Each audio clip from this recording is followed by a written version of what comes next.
Assalamualaikum warahmatullahi wabarakatuh. Sampurasun. Halo anak-anak, selamat pagi. Bertemu lagi dengan Ibu Nova. Pada kesempatan kali ini, Ibu akan memberikan pembelajaran tentang ilmu pengetahuan alam pada materi apa ya, penyesuaian diri makhluk hidup terhadap lingkungannya ya.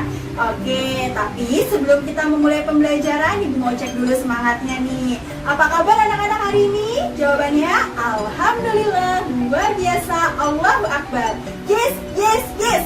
Oke, gitu ya. Coba Ibu tanya sekali lagi. Apa kabar anak-anak hari ini? Alhamdulillah, luar biasa, Allahu Akbar. Yes, yes. Oke, sip ya. Selanjutnya, sebelum kita memulai pembelajaran, ada baiknya kita berdoa terlebih dahulu ya. Oke, yuk kita mari berdoa ya. Untuk berdoa, Ibu akan pimpin ya. Sikap berdoa.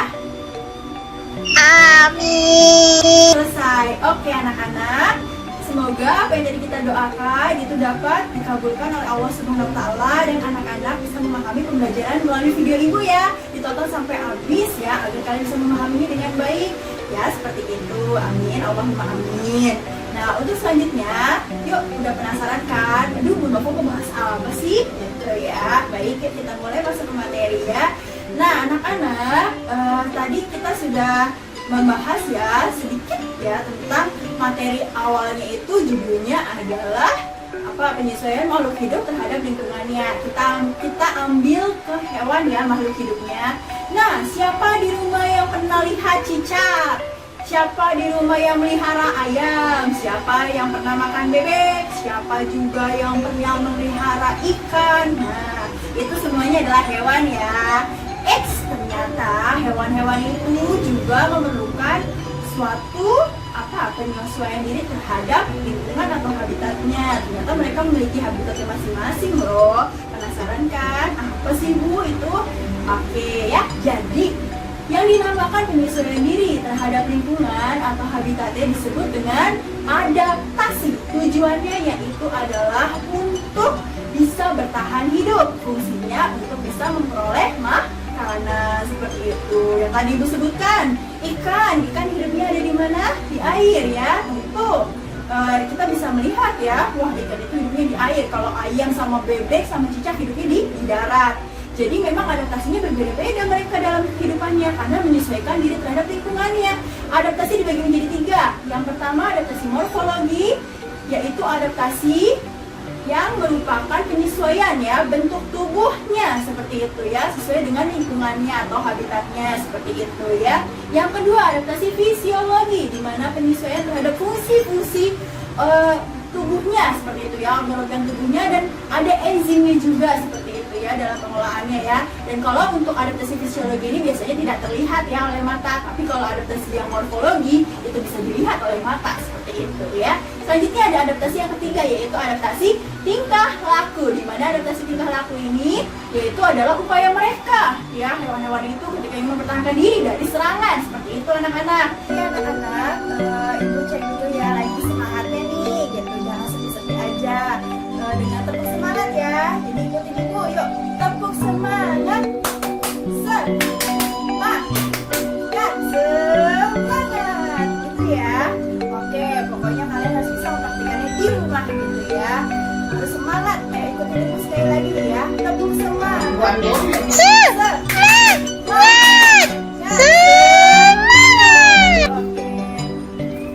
Yuk kita masuk. Penasaran kan? Ibu, hewan mana sih yang termasuk morfologi? Yang mana sih termasuk fisiologi? Adaptasinya gimana sih Bu contohnya? Yuk kita mulai ya. Jadi contoh dari adaptasi morfologi yaitu adaptasi yang bisa terlihat oleh mata ya. Bisa kita perhatikan ya, hewan karnivora, hewan herbivora ya. Hewan karnivora memiliki taring seperti itu pada giginya, contohnya macan, serigala, seperti itu ya. Dan kalau hewan herbivora itu memiliki gigi seri, contohnya sapi ya, kambing, seperti itu ya. Jadi dari giginya aja sudah bisa melihat ya. Dan tadi Ibu menyebutkan ayam, bebek ya. Ayam, bebek itu juga memiliki perbedaan ya dalam hidupnya ya, dalam kehidupan di lingkungannya itu beda. Kalau bebek itu hidup di mana mana? Di genangan air ya, di genangan-genangan air dia sangat suka sekali di daerah yang berlumpur seperti itu, sehingga untuk kakinya itu memiliki selaput ya, kaki bebek. Nah, jadi kalau kita makan kaki bebek itu pasti ada selaput-selaputnya ya, atau pernah makan daging bebek. Nah, di situ juga kita bisa melihat ya, kalau daging bebek itu, kalau bagian kepalanya itu ada paruhnya yang berbentuk sudu, karena mereka memang senang di daerah yang berlumpur untuk mencari cacing seperti itu ya. Kalau ayam, kaki ayam, yang pernah makan ayam atau yang memelihara ayam, itu tidak memiliki selaput ya kakinya, karena mereka tidak hidup di daerah yang berlumpur, mereka hidup di daerah yang kering, karena mereka lebih suka mengais-ngais seperti itu ya. Nah, oke, selanjutnya kita lihat lagi kalau ikan hidupnya di air. Hidup di air berarti dia memiliki apa? Sirip seperti itu untuk berenang seperti itu ya. Dan ikan juga bernafas dengan insang. Kalau tadi bebek sama ayam bernafas jelas dengan paru-paru, cicak juga dengan paru-paru seperti itu ya. Itu termasuk adaptasi morfologi ya seperti itu. Dan kalau kita perhatikan cicak ya, ada lagunya, cicak-cicak di dinding, diam-diam merayap, datang seekor nyamuk. Nah, jadi cicak itu biasa kita lihat di dinding dan dia bisa merayap. Nah, kalau misalnya kita perhatikan tangan cicak itu ada bantuan berkat, itu termasuk adaptasi morfologi ya. Jadi memang cicak itu bisa menempel di dinding tersebut. Oke, nah yuk selanjutnya adaptasi yang kedua yaitu adaptasi fisiologi. Tadi yang udah bilang ya, adaptasi fisiologi itu tidak terlihat oleh mata gitu ya, tapi memang ada gitu ya. Contohnya adaptasi fisiologi itu adalah ikan. Nah, ikan itu ada ikan air tawar, ada ikan air laut. Kalau ikan air tawar ketika mengeluarkan urin itu sangat banyak, bahkan encer. Dan ikan air tawar sangat membutuhkan garam karena tempat hidupnya yaitu air tawar, tidak memiliki garam sehingga dia sangat butuh akan garam. Selanjutnya kalau ikan laut kan asin, jadi dia sudah tidak membutuhkan garam lagi seperti itu. Jadi untuk ikan air laut ini ketika mengeluarkan urin itu pun jumlahnya sangat sedikit dan tidak encer ya, agak sedikit pekat seperti itu ya, tidak banyak seperti itu ya, dan mereka tidak membutuhkan adegan. Nah, kalau misalnya kita perhatikan hewan herbivora ya, hewan herbivora itu dia makannya kan tumbuhan ya. Terus kalau kita perhatikan juga dalam pencernaannya itu dia lebih prosesnya itu lebih kuat gitu ya, karena memang hewan herbivora contohnya sapi dan kambing itu memiliki usus yang lebih panjang seperti itu daripada hewan karnivora. Nah, untuk hewan herbivora ini pun memiliki enzim ya, enzim stimulase seperti itu ya. Nah, ini termasuk ke dalam adaptasi fisiologi seperti itu ya. Nah, untuk selanjutnya itu ada juga adaptasi apa ya? Adaptasi tingkah laku. Di mana adaptasi tingkah laku ini adalah adaptasi di mana untuk mempertahankan diri dari serangan seperti itu ya. Nah, adaptasi tingkah laku ini yaitu ketika contohnya cicak ya, cicak ketika digiling atau cicak ketika sedang diserang gitu ya oleh mangsanya atau ingin diburu atau ingin dibunuh, itu pasti cicak bisa memutuskan ekornya ya. Itu termasuk dengan adaptasi tingkah laku gitu ya. Selanjutnya ketika bunglon bisa merubah warnanya dari hijau ya untuk menyamar menjadi daun itu agar melindungi dirinya dari musuh. Itu juga termasuk adaptasi tingkah laku seperti itu ya. Hewan unta itu kuat sekali berjalan lama di gurun pasir. Nah, hewan unta memiliki adaptasi morfologi yang bisa terlihat. Contohnya itu adalah memiliki kaki yang tebal dan kuat sehingga tidak mudah terperosok di pasir tersebut ya. Nah, jadi kuat berjalan lama-lama di pasir seperti itu. Dan juga memiliki bulu mata. Bulu mata yang melindungi mata dari debu-debu pasir seperti itu. Bulu matanya sangat panjang sekali. Itu bulu mata unta. Selanjutnya unta juga memiliki apa? Bulu pada punggungnya ya, untuk melindungi punggungnya ketika terkena sinar matahari seperti itu. Bahkan unta juga memiliki mulut yang kuat ya, bibir dan lidah yang kuat untuk mengunyah apa? Mengunyah daun-daun berduri seperti itu yang ada di padang pasir gitu. Unta itu punya punuk juga. Nah, ini termasuk adaptasi fisiologinya ya, karena punuknya itu adalah lemak ya, lemak yang menggumpal di punuk unta sebagai cadangan air unta gitu. Jadi unta tidak akan merasa haus ketika berjalan gitu ya. Unta juga ibaratnya kuat untuk berjalan lama di padang pasir tersebut. Oke sih, pasti kalian sudah paham ya tentang unta. Sekarang kita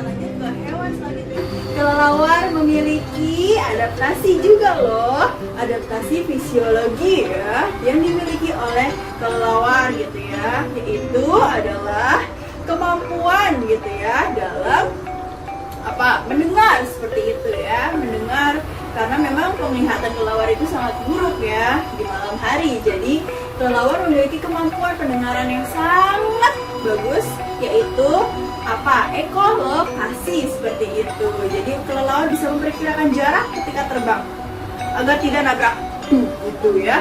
Jadi bisa gitu ya kelelawar tersebut mencari mangsa gitu ya dengan adanya ekolokasi tersebut. Untuk ekolokasi juga ada ya lumba-lumba. Jadi lumba-lumba juga memiliki kemampuan ekolokasi untuk bisa memperkirakan jarak ketika ingin memangsa ya makanannya. Jadi nggak nabrak gitu ya, karena memang penglihatannya sangat buruk gitu ya. Oke anak-anak. Nah, selanjutnya kita lanjut ya.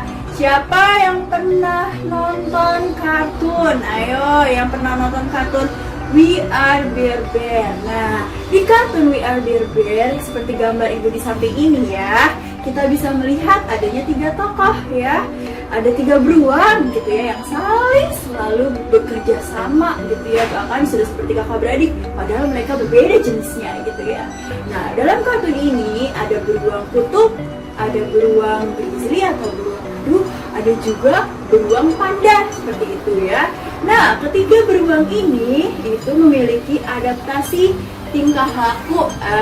Adaptasi tingkah laku yang mereka alami ketika di musim dingin adalah hibernasi seperti itu ya anak-anak. Jadi beruang ini sangat suka sekali tidur lama ketika hibernasi gitu ya. Selanjutnya, ibu apa sih gurita adaptasinya? Oke, jadi dalam gurita itu memiliki adaptasi tingkah laku ya. Adaptasi tingkah laku yang terjadi pada gurita itu adalah bentuk tubuh yang mirip sekali dengan batu karang, sehingga dia bisa mempertahankan dirinya seperti itu ya, agar tidak dimakan oleh pemangsa. Bahkan dia juga bisa membuat menarik mangsanya gitu ya, karena bentuk tubuhnya dia yang istilahnya memikat mangsanya tersebut gitu ya. Jadi adaptasi tingkah laku pada gurita seperti itu. Bahkan gurita juga mampu mencipratkan tinta gitu ya, yang sangat pekat untuk menghalau musuhnya tersebut. Itu namanya adaptasi tingkah laku pada gurita gitu ya. Nah, kalau kalian masih bingung, Bu, gurita itu yang suka gimana sih, Bu? Nah, gurita itu kalau misalnya kita suka makan takoyaki gitu ya. Nah, itu ada bayi-bayi gurita yang kecil-kecil, itu suka menggunakan gurita ya, gitu ya. Jadi memang gurita itu sudah bisa kita jumpai ya saat ini gitu ya, baik di makanan ataupun kita melihat gambarnya ya di siaran-siaran televisi seperti itu ya. Oke anak-anak, selanjutnya ada hewan yang juga memiliki adaptasi tingkah laku lainnya, yaitu adalah terenggiling, di mana terenggiling itu dapat menggulingkan badannya seperti bola, sangat melingkar sekali gitu ya.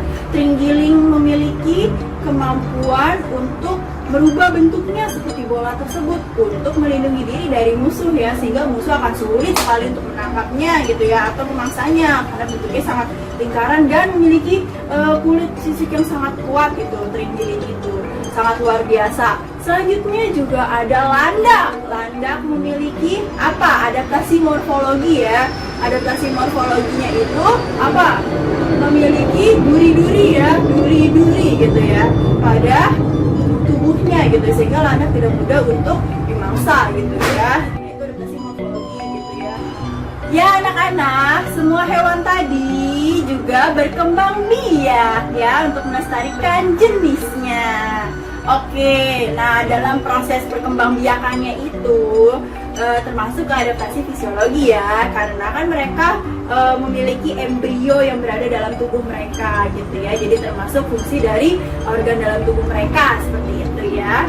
Nah, dalam proses perkembangbiakannya ada 3. Oke, yang pertama itu adalah bertelur atau ovipar seperti itu. Yang kedua adalah melahirkan atau vivipar. Yang ketiga adalah bertelur dan melahirkan atau ovovivipar. Nah, gitu ya anak-anak. Contoh hewan ovovivipar yaitu adalah ikan hiu, karena mereka bertelur terlebih dahulu di dalam perutnya, baru mereka melahirkan anaknya, seperti itu ya. Nah, jadi itulah contoh-contohnya ya. Tadi yang ovipar atau yang bertelur itu ayam, bebek, cicak gitu ya. Terus yang vivipar itu yang melahirkan, contohnya sapi, kambing gitu ya, memiliki daun telinga gitu ya. Dan yang ovovivipar itu tadi contohnya adalah hiu. Seperti itu anak-anak. Oke. Nah, coba Ibu harap kalian bisa memahaminya ya. Coba diulang lagi, adaptasi morfologi itu apa?